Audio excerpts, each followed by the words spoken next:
Panda MMA, bringing punches with the news. Fight breakdowns, every move you don't want to lose. Catch the latest scoop, like a hook to the chin. This is Panda MMA News. And now, here are your hosts, Richard and Taylor. What's up, everybody? It's Daddy's Panda MMA News. And it's Big Poppy. Everybody now. And fuck Crazy Kev. And fuck Ian Gary. Fuck you, Crazy Kev. Fucking idiot. All right. Well, guys, we have we were gonna have two special interviews for you, but one of them's not showing up. But if the other one does show up, we have Kris Moutinho coming on. He is going to be main eventing a Cage Warriors, I believe it's Cage Warriors 68 or Cage Titans. Cage Titans. You guys probably know him. He was the guy that fought Sean O'Malley. He had the green hair. He was on our show before. So stay tuned for that. Hopefully he shows up. But we're going to recap the UFC 308 card for you guys. And we're going to talk a little bit about the event we covered last night. So to start this off, we both were right on this. Shara Magomedov versus Armen Petrosyan. That double fist, dude. That double spinning back fist, dude. That's what he's used to, is double fist. Yeah, that was brutal, dude. Whack, guy blocked it, he falls back on the other side and just puts him fucking night. Yeah, I don't think UFC's ever seen that before. I know I sure haven't, but that guy's a fucking madman. Yeah, that was definitely the one of the better spinning back fists I've ever seen. Moving on, though. It looks like a ginger Beyblade just out there just fucking being lethal. A ginger Beyblade. Moving on, we have Lerone Murphy versus Dan Ige. This one I felt like could have gone kind of either way. It was a very close fight. Good fight. Not much to say about it, though. I expected more out of Dan Ige, truthfully. He looked phenomenal in the first round, and I don't know if he just like emptied a little bit too much out of the gas tank, because rounds 2 and 3, it was more like the Lerone show. Fucking A with these fucking names. Sometimes. Lerone. Patron for Lerone, baby. Come on now. But give him his flowers. He did win the fight because ultimately I think it came down to who was the fitter man, because Dan Ige, if he could have done what he did the first round, all 3 rounds, he's winning that fight. So say something about being a fit man. Not talking about fitting things in your butt cheeks. Anyways, moving on. We have Magomed Ankalaev versus Aleksandar Rakic. I thought, again, this could have gone either way. I thought Alexander could have won or Magomedov. I don't know. I actually thought he did. Well, I don't know if it was a good enough win to get him a title fight against Alex Pereira, because going into this, according to him, Dana White told him he had to win in emphatic fashion, and that was anything but emphatic. It was actually a fucking snooze fest. It was one of the most boring fights on the entire card. There was prelim fights that were a lot more exciting than that one. Yeah. And if he thinks he's going to knock out fucking Poetan, dude, he is tripping. And then moving on, we have Robert Whittaker versus Khamzat Chimaev. This ended a lot faster, and let's show you why. That's Robert Whittaker's jaw.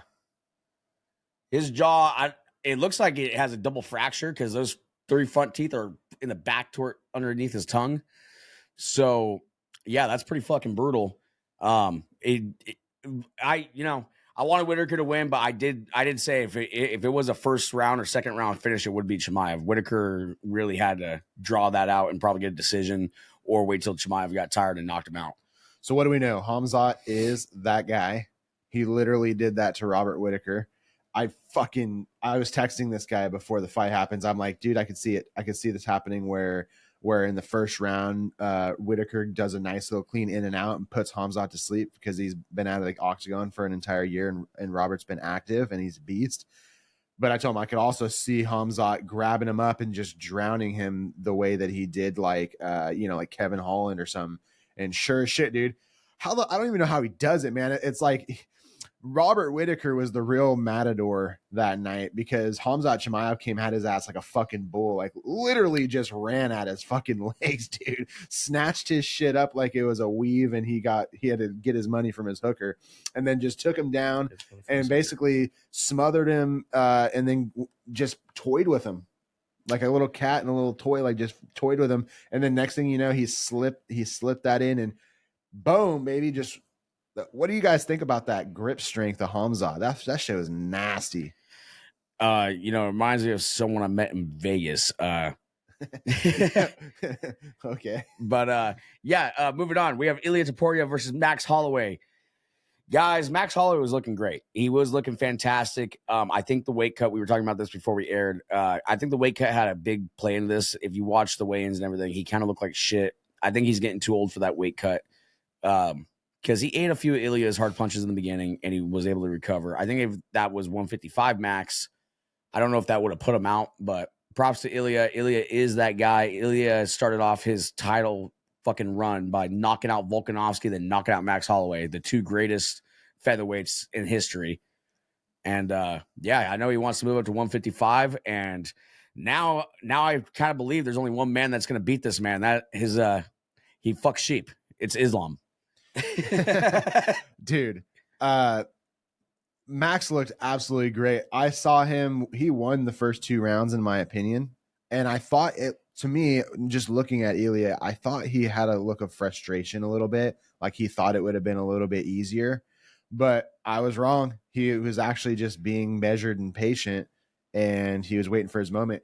And he was saying, when you see Max, because Max never goes backwards, when he cracked him and saw him go backwards like that, he knew it was his time to rush him, and he did, and he executed flawlessly. First man to knock out Max Holloway. So there's still some good matchups for Max. Little bitch over here was saying Dustin wants to get that action, and they both said they would agree to that. It's daddy. Ilya, however, who's next for Ilya? I guess he said a rematch with Volk, which I'd be excited to see it. A healthy Volk that cleared the cobwebs and had some time to prepare. That's a calculated, measured man. Maybe he fool him once, but not fool him twice. Yeah, I don't know if I necessarily want to see that. I'd want to see it, but going back to Khamzat and Robert, it's like, where does that leave Whittaker, and where does that put Khamzat, and what does that have to say? What do you think was going when Drakus was watching that? So like, what do you think Drakus had in mind? And Strickland for sure was watching it, going, "Fuck." Fuck. Sorry, I'm trying to send over one of the clips from the fights last night so we can talk about it. Oh, cool. So, so Khamzat, after seeing what he did to Robert, he looked healthy. He looked composed. Although he still rushed him, when he got into the grappling exchange with him, he was very measured and patient. So that type of Khamzat could probably go 5 rounds. All right, good. What's up, Kris? How you doing, brother? I'm doing great, bro. How are you? Good. Hey, last time we talked, you were hanging out in a tent with the family doing some camping. Yeah. It was a little excursion, but back to business, That's right, dude. And back to business you have been, man. 4-fight win streak. Looks like you're preparing for Johnny Campbell. Let's talk about the training camp and your preparation for that. How you feeling? What's the focus been for this fight? Just being smart, you know what I mean? Being smart and not leaving my chin out there like I have in the past, you know what I mean? This fight's pretty straightforward, you know what I mean? This kid's gonna come and try to take my head off. We fought about 7-8 years ago. He knows what he wants to do. I know what I want to do, and just keep him on it, keep him moving backwards, and do the things that I do, push the pace and finish it, So let me ask you this: How do you kind of see this going? Because I don't know a lot about Johnny Campbell. Do you think this is going to be more of a stand-up fight, or do you think he's a crotch sniffer? He wants to bang. Johnny's an exciting kid. Throws a lot of those caution to the wind and tries to take people's heads off. You know what I mean? He doesn't do anything super technical. He throws wild loopy shots, but he's been in there with some of the best guys in the world. He fought Wilson Hayes. He fought all these monsters, and he gave him a fight. You know what I mean? He's very dangerous. He does things all really unorthodox, so he's hard to really pin down. So again, his records, what it is, it's not the greatest record in the world, but again, he's been in there with everybody. And at a time, he was UFC quality contender. You know what I mean? If he stayed to it and and got his shit together about 10 years ago, he would have been in the UFC. You know what I mean? But that's what happens when you're a piece of shit. You know. Hey man, I do know something about that. And to your point though, too, some people they're all they worry about is their record, and so they take the safe fights. They try to build up these what on the number looks impressive, but then it's like, but who have you fought? And so it sounds like at least this Johnny Campbell guy has gone in there with the who's, whether his hand got raised or didn't. He's not shying away from a fight. How did it go the first time around? The first fight I was training to thinking he was a wrestler.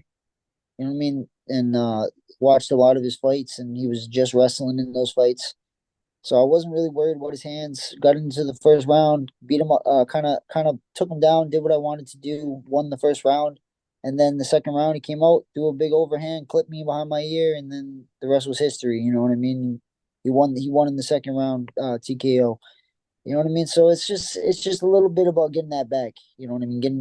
Getting back, keeping my hands up, doing the things I do, and again, anytime I go forward, it doesn't go well for other people. You know what I mean? Get them on their back heels, do what I'm supposed to do, and keep the punches coming. Yeah, that's awesome, dude. You get a chance to run that back, man. And you said that was 8 years ago? Yeah, 7, 8 years ago, six, seven, something like that. You know what I mean? I'm been punched in the head a lot. You know what I mean? Brain has worked. CTE. I don't remember the times too well, but it was something like that. I think it was like 2017 or 18. So it might have been like 6 or 7 years ago. Well, shit. I mean, that's a lot of time for both of you guys. You're gonna go in there two different fighters. I mean, the fight you experienced the first time, that's not the same two guys going into the this time. I imagine, and we can expand on how much you in what areas you feel like you've advanced. But one thing you mentioned, and I've seen this before in some of your fights, where you are not afraid to get into the fire of the fight a little bit, and you do rely on your ability to absorb damage. And so, I heard somebody say it, but it was about Justin Gaethje. You're willing to catch yourself on fire just to burn somebody a little bit, but that kind of mentality, you know what I mean? You mentioned like you're trying to get away from that. So what does that really look like for you in your preparation to be that, Not make that not change? get away from it. Not get away from it too much, bro. Like at the end of the day, it's petty boy mentality, bro. I'm gonna be petty as fuck. I might die, but I'm gonna kill you with me. You know what I mean? That's the way I look at life. You know what I mean? It's either I'm dying or he's dying in this fight. I'm not here. I don't look at tomorrow and see what's next. You know what I mean? I only see this night, and if I lose, I die, and if I win, I don't. You know what I mean? That's just the way it goes. I'm here for blood. I'm here for war. I'm here to leave somebody's guts on the floor, and that's it. You know what I mean? That's why people like to watch me fight. You know what I mean? That's why people are still fucking after one fight in the UFC, people are still fucking looking at me, still watching my shit, still trying to hear. I hear, oh, gotta get him back, gotta get him back. Because a lot of these guys are boring. A lot of these guys aren't fighting. Guys are going in there and they're not doing what they're supposed to do. We're an entertainment sport. Period. Point blank. It's not about winning. It's not about you can win a fucking million times and still nobody want to see your shit. You know what I mean? You see it a lot in boxing. There's a lot of boxers that are some of the best in the world, and nobody's paying to see them fight. Every time I fight, people walk out of there happy, and that's what I'm here to do. I'm here to go out there and win what I'm supposed to do and win. But it's going to be exciting the whole way through. Yeah, man. What you just said resonates completely. Every time I watch you fight, I'm at the edge of my seat. I see you got a shiner, man. I'm assuming there's a lot of sparring going on. Can you kind of walk us through how your camp's looking for this? Oh yeah. There's one. It's almost gone though. It's almost gone. I train with some of the best guys in the world. You know what I mean? I got a ton of ex UFC fighters, ex this, ex that. You know what I mean? I had tons of highly skilled people, and I walked into a hook. You know what I mean? Some things happen, but I heal like Wolverine, dog. So it's all right. It's all good. You know what I mean? Everything's back to normal, and nothing's gonna stop me from getting to that cage. You know what I mean? And do what I need to do. Camp's been great. I mean, it's the best one. Best one. Super focused. Super diligent with everything I'm doing, and really tightening up all the holes. And it's now I'm at the point that I always get to. You know what I mean? During camp, where I'm just ready for it to be over. I'm ready for camp to be done. I'm ready sick of going to the gym. I'm sick of training. I'm sick of doing all the things that talking to myself and dealing with the same shit that I always have to do for every single fight. You know what I mean? So I'm sick of all this shit coming, being part of it. I'm just ready to go in there and do the thing that I actually love to do, which is the man dance. You know what I mean? As Sean Strickland would say, do the man dance and go in there and see who's gonna come out on top. Hell yeah, the man dance, dude. I love that, man. Tip to tip. Uh, outside of preparing for this fight and the last time we talked to you, what's new with Kris, man? What have you been up to outside of the cage? I don't do anything, dude. You know what I mean? I don't really do much. I hang out with my girl. The most important thing in my life, you know, me and my girl, just hang out with her, have a couple friends I see every once in a while, and then I'm a avid gambler, so then I'm like a degenerate in multiple different ways. You know what I mean? So I'm just freaking doing that, wasting money that I don't have, and doing dumb shit. So again, that's all I do. If I'm not chilling with my girl or my cats, you know what I mean? I'm doing that and or training. You know what I mean? The only things I do besides chilling and work. You know. So I want to touch on the mental game a little bit. Do you have any like mental strategies when you're preparing to go to war? Anything that helps you wind down or get focused? Not really. You know what I mean? It's really this shit. This game is what people don't tell people is like, oh, you hear it a lot. Like, I'm not scared. All these people are scared. Everybody's nervous. Everybody's this. Everybody's that. Like, you know what I mean? I don't give a shit what anybody says. They can lie to you all day and tell you that they just believe everything's gonna go the exact way that it's supposed to go. I never believed that. You know what I mean? I've never believed that since I started this shit. Everybody's scared of the same shit. I don't care. It's not about getting beat up. Most people that have been punched in the face know it's not that bad.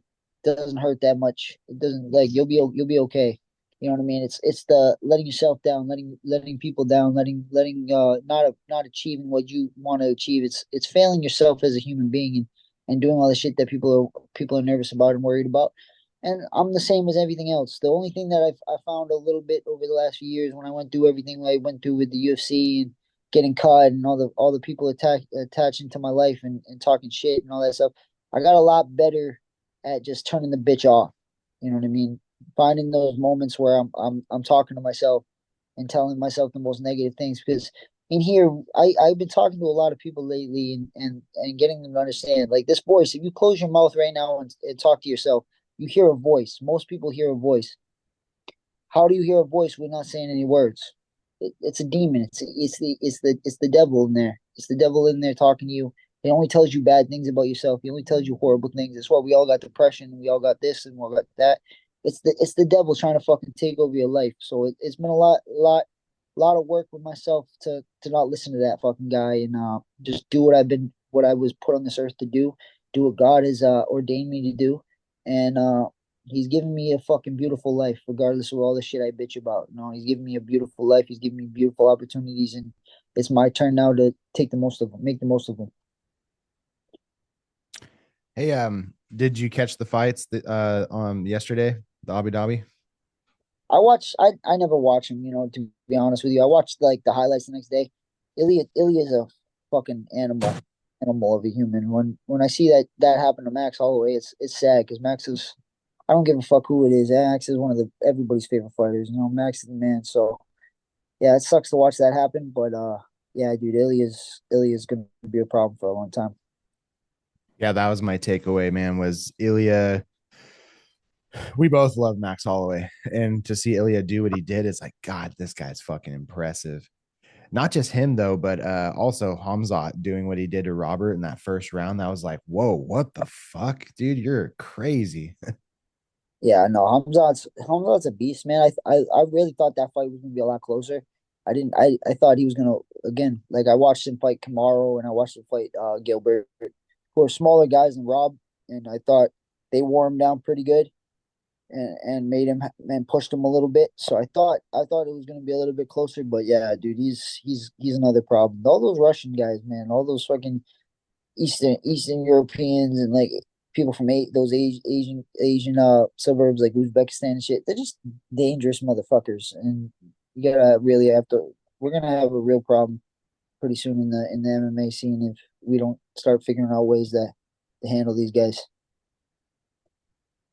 Yeah, no doubt. Well, the one thing that Khamzat did differently compared to like, previously was he mentioned that he got a new nutritional coach and stuff like that. So it's cool to hear that, like, even like no matter what level you're at, there's always some fine tuning to be done. There's always some tweak you can do that'll just set you to that next bar. And sometimes it's that 1%, like just the food you eat or the what times you eat and that sort of stuff, you know what I mean, can just night or day difference. Be the energy, the focus, the mentality, all of it can just resonate off of one difference, one change you make in your whole game plan. Do you focus on that at all, like with your nutritional side of it, or do you just kind of count, try to make sure you just eat good things, or how do you focus on that part of it?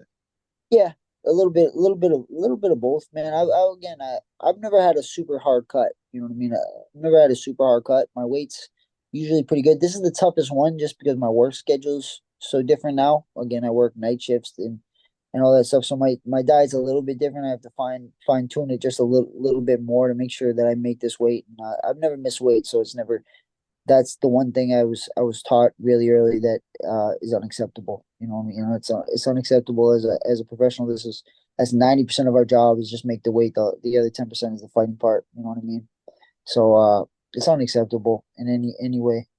But yeah, it's really just about eating proper, doing the things you're supposed to do, drinking enough water. It's like these guys that are at the highest level have all the money in the freaking world and they still miss weight, which is crazy. When you have all the opportunity, like the UFC gives you all that stuff. He doesn't have to go pay a special nutritionist. They have 7,000 of them that they pay for you they can have for free. And the fact these guys are still doing it is just incompetence at that point. You know what I mean? I did it on 10 days notice. I made 35. I've done it a million times before that, and all the way till I was a little kid Yeah, in the wrestling rooms.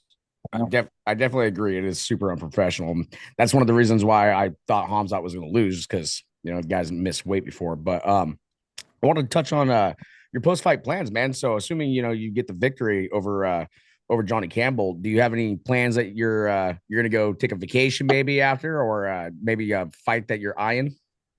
I'm hopefully I can get right back into the swing of things. You know what I mean? Beginning of the year, maybe do I get my UC call up or something, whatever comes. You know what I mean? But I took the whole summer off, kind of being a fat lazy piece of shit. You know what I mean? And not taking care of myself the way I probably should have, and just been. I should have just been in the gym.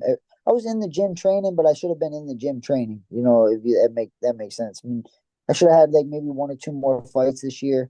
You know what I mean? Had this one scheduled, but I should have had one right before during the summer. But took my time to deal with other people and train them and do this and that and not train as hard as I should.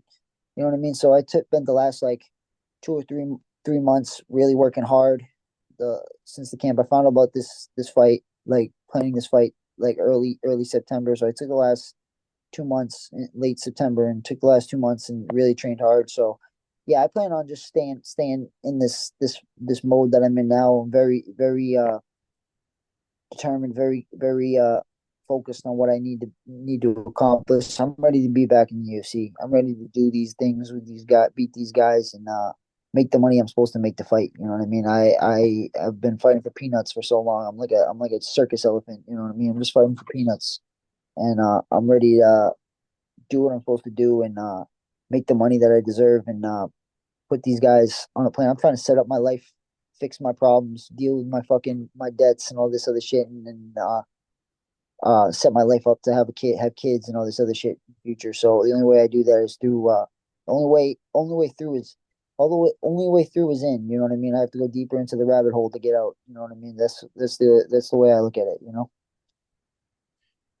Yeah, I know. When you say you call it being a fat lazy piece of shit for 3 months or whatever, you took the summer off, but you know, and that mentality just comes from not pushing maybe towards a fight because you don't have something scheduled or whatever it is. But there is a part of that moment though when you sometimes sometimes when you take that time off, there's a lot of growth that happens. I'm kind of speaking for myself here. Maybe you've experienced this, but when I went from, grappling and doing, 2 training sessions a day to I took actually it was probably 2 almost 3 years no training whatsoever. Well, the weirdest thing was that I experienced was the things that I kept getting stuck on and I couldn't like progress. It was the weirdest thing when I started grappling again. All of a sudden, like that whole time that I was just thinking about grappling and like the motions and stuff, it fucking clicked for me. And then all of a sudden, I was able to push through that rut that I was in. I don't know if you've had that experience or if you can kind of think of like what that would look like for you, but do you know what I'm talking about? 100%. I've had the same thing, bro. I've had breaks that were good. This one wasn't that. You know what I mean? It was just being just eating shit and just doing. It wasn't what it should have been. I'm always in shape to fight. Like I could have went to the had a fight and just been in shape and ready to go. But it's just this wasn't that. I've had those too where I take like a good amount of time and I become a completely different person. I've had those multiple times, but yeah, this was just pure. I didn't again. I got to a place that I didn't like to get to and was ready to just be like, maybe I'm done. You know what I mean? Maybe this is it. Maybe this is that. You know what I mean? I don't fucking give a fuck. I don't want to train. And then it took me just like, what the fuck is wrong with you, bro? You did all this shit. God gave you this chance again. You worked your ass off this whole year. It's time to just buckle down, dude. Like you should have had like another fight this year. And so I told Tyson, my manager, Tyson, coach, I was like, we need to make something happen right now, bro, before the end of the year. I get use my last of my vacation time, and we're gonna get this shit buckled down, and we're gonna make our shot known. Because if they don't take me after this one, I don't see. I just we gotta find something else to do because I just really don't. If they don't take me after 5 wins in a row, 5 finishes, they're not taking me. You know what I mean? That's just the way I look at it.